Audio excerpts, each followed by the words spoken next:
সবাইকে সুপ্রভাত জানিয়ে আরও একটা নতুন বড় ব্লগ ভিডিও নিয়ে আপনাদের সামনে হাজির হয়েছি। জয় মা লক্ষ্মী বলে শুরু করছি। তো দেখুন, আজকে হলো বৃহস্পতিবারের ব্লগ ভিডিও। আগেও বলেছি যে আমি বৃহস্পতিবারে কি করি সেটাই আপনাদের সামনে তুলে ধরলাম। তো সকালে ঘুম থেকে উঠেই আমি দেখুন আগে সমস্ত ঘরগুলোকে ঝাড়ু লাগিয়ে নিয়েছি। তো এত তো বেশি তোলা সম্ভব না, তা যতটা পেরেছি ততটা তুলেছি। তো এক রুমে আমার বাবাই শুয়ে আছে, তো সেইগুলো তো দেখাতে পারছি না। আমার হাজব্যান্ডও শুয়ে আছে। আমি ভোরবেলা উঠে গেছি। ওই ভোরবেলা মানে 5:30 নাগাদ উঠি আমি। আবার কোনো সময় একটু 6টাও বেজে যায়, কোনো সময় 5টায় উঠি। 5টা থেকে 5:30টার মধ্যে আমি ডেইলি উঠি। তো বৃহস্পতিবার দিন হলে তো আরেকটু আগেই উঠতে হয়, প্রচুর কাজগুলো থাকে। সবাই করে, তবুও আমারও তো মানে একা হাতে সবই করতে হয়। তো সকালবেলা উঠে আমি এই যে সমস্ত ঘরগুলো যে ঝাড়ু দিচ্ছি, এইগুলো হলো ভেতরের ঘর আমাদের। তো তেমন তুলতে পারছি না, কারণ দুই ঘরে দুজন শুয়ে আছেন, এক স্বামীজি একদিকে আর একদিকে মহারাজ আমার বাবাই। তো এই যে আমাদের দরজার বাইরেটা তখনও অন্ধকার আর কি, মানে আলো ফোটে, ভোরের আলো তেমন ফোটেনি। তো এই যে বাইরেগুলো ঝাড় দিলাম, ঝাড় দিয়ে আবার চলে এসেছি আরেকটা রুমে। কি করব, এই যে আরেকটা রুম ঝাড় দিয়ে এই যে আবার বাইরের আরেকটা আলাদা ঝাড়ু আছে, সেইটা দিয়ে সামনে চাতালটা ঝাড় দিচ্ছি। শলার ঝাড়ু দিয়ে ঝাড় খুবই কম দিই, মানে সেটা দিয়ে ঝাড় দিলে আর ঘরে উঠি না, স্নান সেরেই তারপরে উঠি। সেই জন্যই এই বাইরেগুলো আমি আরেকটা আলাদা ঝাড়ু রেখেছি, সামনে পিছনে চাতাল ঝাড় দেওয়ার জন্য। তো সেই ঝাড়ু দিয়েই, লাইলনের ঝাড়ু এটা, সেইটা দিয়ে আমি চাতালটা এই যে ঝাড় দিয়ে পুরো গেটের বাইরে পর্যন্ত ঝাড় দিয়ে নিয়ে তারপরে আমি আবার পিছনে চলে এসেছিলাম। তো এত তো তুলতে পারি না একা হাতে ক্যামেরা ধরে, ক্যামেরা রাখার মতো স্ট্যান্ডে তেমন নেই আবার বাবাও ঘুমাচ্ছে, তো কে ধরে দেবে। যতদূর পেরেছি নিজে একা হাতেই সব করেছি, করে এই যে ঘর মুছতে এসেছি। প্রতিদিনই সকালবেলা আমি ঘর ঝাড়ু দিয়ে ঘর মুছে নিয়ে যদি আমার স্বামীজি উঠে পড়ে তবে সেও করে দেয়, মিথ্যা কথা বলবো না। তো সেও আমার হাতে হাতে হেল্প করে। তো আজও এই যে আমি মানে ঘরগুলো সমস্ত মুছে নিচ্ছি। নিয়ে এত করা সকালবেলা সম্ভব হয়ে ওঠে না, কি করব। একটু সোমবার আর বৃহস্পতিবার একটু বেশি রকমই আমাদের ঠাকুরের কাজে চাপ পড়ে। অন্যান্য দিনগুলো তবুও অতটা করি না যতটা বৃহস্পতিবার সোমবার করি। তো এই যে সমস্ত ঘরগুলো আমি টেনে মুছে বেরিয়ে আসছি। কি করব, লাইট জ্বাললেও তো বকুনি দেবে, ঘুমিয়ে আছে। তো এই যে সমস্ত ঘরগুলো মুছে নিচ্ছি। মুছে তারপরেও তো আরও কত কাজ থাকে। সকালবেলা আমি স্নানটাও সেরে নিই, জলটা গরমই থাকে। তো যতক্ষণ জল না আসে ততক্ষণ তো আমার চাপ কল আছে বাড়িতে, সেই চাপ কলের জলেই আমি কাজগুলো সারতে থাকি। 5টা 5:30টার সময় চাপ কলের জলে কাজ করি। আর যখন 6টা বাজে, 6:10 নাগাদ জল আসে, তো সেই 6টার জলে আমি আবার তখন স্নান সেরে তারপরে অন্যান্য ঠাকুরের কাজগুলো করতে থাকি। তো আমি এইবার আবার পিছনে চলে এসেছি পিছনের চাতাল ধোয়ার জন্য।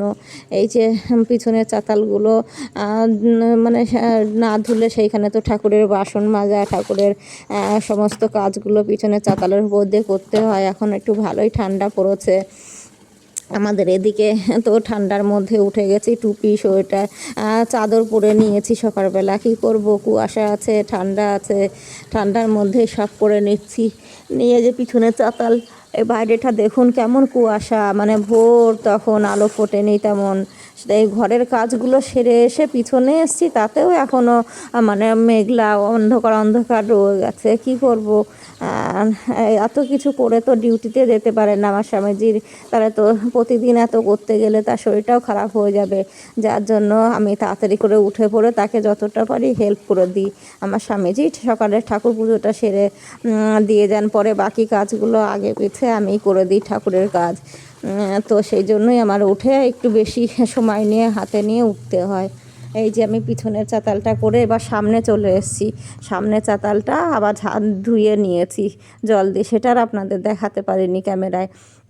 তো তারপরে চলে এসেছি স্নান করে সেরে এই যে সিঁদুর পরে নিচ্ছি, সিঁদুর পরে নিয়ে তারপরে আমি এরপরে ঠাকুর ঘরে যাব। ঠাকুর ঘরে গিয়ে ঠাকুরের শয়ন খুলবো। গোপাল আছে তো, আমার ছোট্ট গপু আছে, এক্ষুনি দেখতে পাবেন এই যে জয় রাধে, জয় গোপাল, জয় গুরুদেব বলে এই যে ঢুকছি, ঢুকে যে লাইট জ্বালবো এখন। লাইট জ্বেলে আমাদের গপু, এই যে গপু সোনা এই যে ঘুমিয়ে আছে, তাকে আমি এখন জাগাবো, জাগিয়ে এই যে তাকে তুলবো। তার তো শীত পড়ে গেছে, সোয়েটার পরেই শুয়ে আছে, কি করব। দিয়ে তারপরে ঠাকুরকে জাগিয়ে আমি পরে চলে এসেছি আবার ঠাকুর ঘর মোছার কাজে। এই যে সকালবেলাটা মানে স্নান সেরেই আমি ঠাকুরের কাজগুলো করি বেশিরভাগ দিন। আর যেদিন স্নান করতে পারি না সেদিন আমার স্বামীজিই করে নেন। তো এই যে ঠাকুর ঘরটা মুছে বেরিয়ে যাচ্ছি, মুছে তারপরে ঠাকুরের বাসন মাজতে বেরিয়ে পড়বো। ঠাকুরের বাসন মাজতে প্রচুর সময় লাগে আমাদের, প্রচুর বাসন তো, সেইগুলো মেজে আর দেখাতে পারলাম না, এত তো তুলতে পারছি না। তো মেজে ধুয়ে যে উল্টে দিচ্ছি জল ঝরানোর জন্য, দিয়ে তারপরে এইবার আমার বাবাইকে ডাকবো, বাবাই উঠবে, ওর বাবা উঠবে, সবাইকে তুলে নিয়ে তারপরে এসে এই যে তারপরে আবার ঠাকুরের জামা কাপড়গুলো, বৃহস্পতিবার তো প্রচুর জামা কাপড়গুলো বেরিয়েছে, সেইগুলোকে সার্ফে ভিজিয়ে এই যে ধুয়ে দিচ্ছি, ধুয়ে এই যে মেলেও দিলাম, সকাল সকালই করে নিলাম, তখনও ভালোভাবে রোদ ওঠেনি। তো এই যে করে টোরে নিয়ে আমি এই যে রান্নাঘরে চলে এসেছি, একদিকে চা বসিয়েছি, এটাই হলো এনার্জির জন্য একটু ড্রিঙ্ক আর কি, চা বসিয়েছি, আর একদিকে রুটি আর আলু পটল দিয়ে তরকারি আর কি মাখা মাখা তো করছি। এদিকে যে ময়দা আটাটা মেখে এই যে গোল্লা পাকিয়ে রেখেছি সকালে টিফিনের জন্য, যেহেতু অফিসে যাবে, অফিসে রান্নাটা সারতেই হবে আগে। এত কিছু করে তখন ভাত করে উঠতে পারলাম না। আমি প্রতিদিনই সকালবেলাটা ভাত করি, যেহেতু আমার বাবাও স্কুলে যায়, সেই জন্যই সকালে ভাত, ডাল, সবজি, মাছ যাই থাকুক সেইগুলো করে নিলে কি আমার ওরা খেয়ে যাবে এবং নিয়ে বেরোতে পারে। তো আজকে বৃহস্পতিবার যেহেতু প্রচুর ঠাকুরের দিকে একটু কাজের চাপ বেশি বলে আমি এদিকে শুধু রুটি আর তরকারি করে নিয়েছি। কি করব, সময় নেই। আরেকটা ডিমের অমলেট করেছিলাম আর তার সঙ্গে স্যালাড দিয়ে দিয়েছি টিফিনে। এত ভাতগুলো করতে গেলে তো প্রচুর সময় লাগবে, সেই জন্যই আমি ভাতের সাইডে যাইনি। সময়ও কম ছিল, খুব তাড়াহুড়ো করে এই যে রুটিগুলো বেলে ভেজে নিয়ে এই যে করে নিচ্ছি। আমার বাবাও অন্যান্য দিন ঘুম থেকে উঠে গেলে আমার হাতে হাতে হেল্প করে রান্নার কাজে, ও আটা মেখে বেলে দেয়, কিন্তু আজকে ও ঘুম ভাঙেনি, রাত করে পড়ে তো, পরীক্ষায় মানে এক্সাম এসে গেছে, যার জন্য ও রাত করে পড়ে, সকালবেলা উঠতে চায় না। এই যে আমি আমার স্বামীজির জন্য টিফিন এই যে বেড়েছি, বেড়ে যে তার অফিসের খাবারে যে গুছিয়ে রেডি করে দিয়ে দিচ্ছি, এদিকে দিয়ে তারপরে আমি চলে এসেছিলাম আবার মানে করে স্নান করে এই যে ঠাকুরের মানে রান্নার কাজে। একদিকে ভাত বসিয়েছি আর একদিকে আলু কাঁচকলা দিয়ে আপনার ভোলা মাছ করেছি। কোনো দিনও করিনি আলু কাঁচকলা দিয়ে ভোলা মাছ, ঝাল করি ভোলা মাছের, আর নইলে সর্ষে বাটা, কিন্তু আমার বাবাই বায়না করলো যে মা কাঁচকলা আলু দিয়ে করো, তাই যে এদিকে রান্নাটাও সেরে নিলাম দুপুরের, সেরে নিয়ে যে বাসন মাজতে চলে এসেছি। তারপরে আবার রান্নার পরে তো প্রচুর বাসন বের হয় এবং সকালের বাসনগুলোও রয়ে গেছে, সেই জন্য সব মিলিয়েই যে আবার বাসন টাসন সব ধুয়ে মেজে উঠে এসেছি। আবার একটু গায়ে জল দিতে হলো, কি করব। তারপরে এসে সন্ধ্যাবেলায় যে দুপুরে যে জামা কাপড় কেচে ধুয়ে মেলে রেখেছিলাম সেইগুলো তুলে টুলে নিয়ে যে সন্ধ্যাবেলা ঠাকুরের কাজ সেরে এই রাত্রেবেলা ঠাকুর জামা কাপড় গুছাচ্ছি। তো আচ্ছা, এই পর্যন্ত, সবাইকে